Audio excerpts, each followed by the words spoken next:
Are you caring for a loved one with dementia and not sure how to best assist them? Dementia brings countless challenges and frustrations for both the person with dementia and their family members.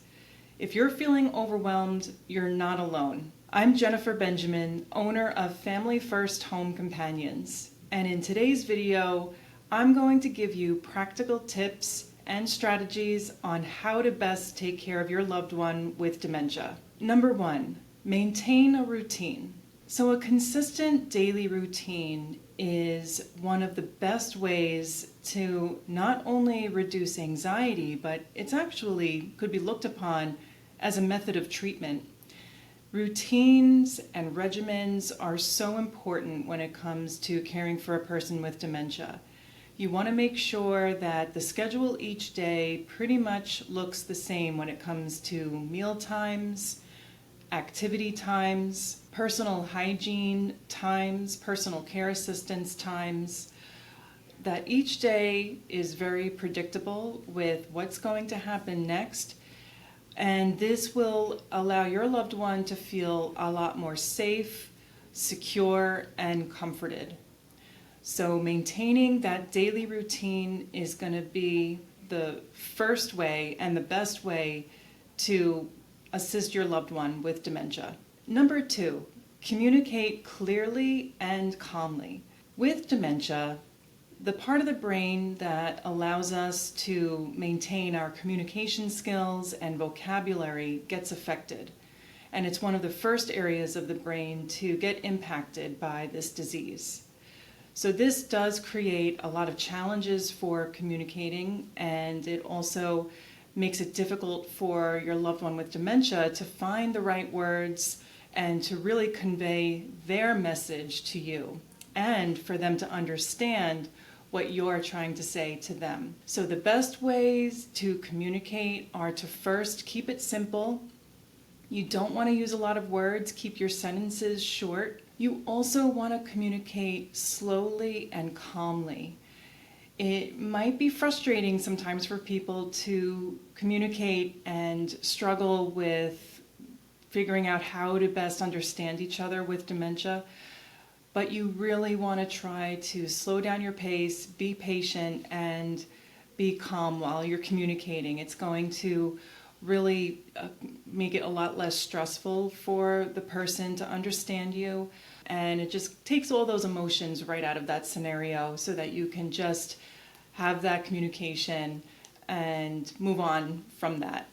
So maintain eye contact, be patient, and allow extra time for the person to respond. So an example of a way to communicate without a lot of words would be to say, "Would you like a cup of tea?" Instead of, "Would you like a cup of tea? I think you used to like tea. We have black tea and herbal tea and green tea."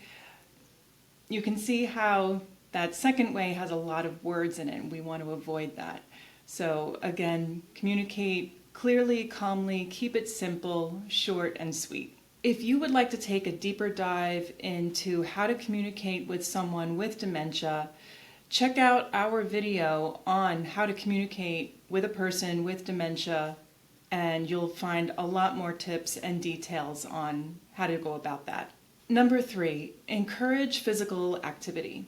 With regular physical activity, this is not only going to help the person maintain their physical strength and stamina, but it can even help them with getting restful sleep at night. So each day as you have and create this routine, you want to incorporate some kind of physical movement, and that can be light exercises like just going for a walk. It could be stretching, or even dancing to music. Music has been known to be a great way to help a person with dementia reduce their stress, anxiety, and agitation, and also just lift their mood. So putting on some music for them to dance to can be another excellent way to get in that physical activity. So, and make sure that you're adapting activities to that person's abilities. We want to make sure that they're walking the amount that they actually can walk, or if they don't have a lot of ability to, let's say, have range of motion with their arms. We don't want to push too hard on that to possibly injure them. But certainly some kind of physical activity each day within their ability is going to go a long way in assisting them and helping them also to maintain mobility, independence, and their strength. Number 4, encourage cognitive activities. So each day with a person with dementia, you want to incorporate cognitive stimulating activities.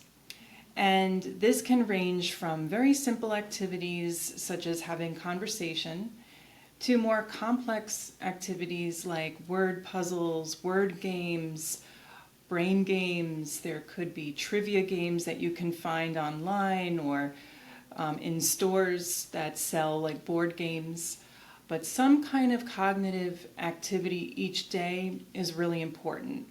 So this is going to create certainly a regimen, a routine as part of that day, but also it's brain exercises. And dementia is a disease that affects the brain. So the more that we can strengthen it and practice these cognitive activities will always be beneficial for a person. So encouraging cognitive activities is going to be another great way to best assist your loved one with dementia and keep their mind strong and going. Number 5, create a safe environment.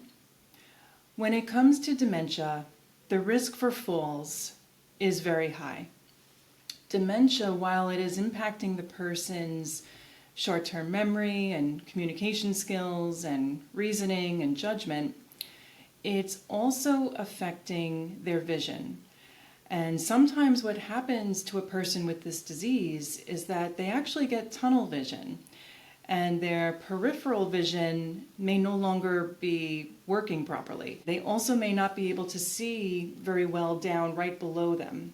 So we tend to see people with dementia take a lot of falls. They trip over objects that may have always been there in their home, that they always navigated around, but now they don't notice it and they can take a very bad fall. So when it comes to creating a safe environment, number 1, you want to reduce the risk of falls. And we also want to reduce the risk of wandering. It has been well known that dementia can cause a person to wander out of their home and get lost. So things like additional locks on the door or sensors around the doors that could alert you when a person opens or closes the entrances and exits from the home will also be another great way to make sure that environment is safe. We also want to reduce the risk of accidents, whether that's moving objects down from in the kitchen that are high in the cabinets so that your loved one doesn't have to reach for them, or just having more alerts and notes around the home so that your loved one can navigate the home better is also going to be another great way to secure their environment. So removing tripping hazards, securing the doors and windows, and keeping essential items like medications or objects in the kitchen well within reach is going to help you create a safer environment for your loved one. If you would like more information on how to reduce falls and accidents in your loved one's home, check out our video on how to prevent falls, and you'll learn a lot of great tips and advice on how to make your home a lot more secure and prevent the chance of having a bad fall. For more information or to schedule your free in-home assessment, visit FamilyFirstHomeCompanions.com.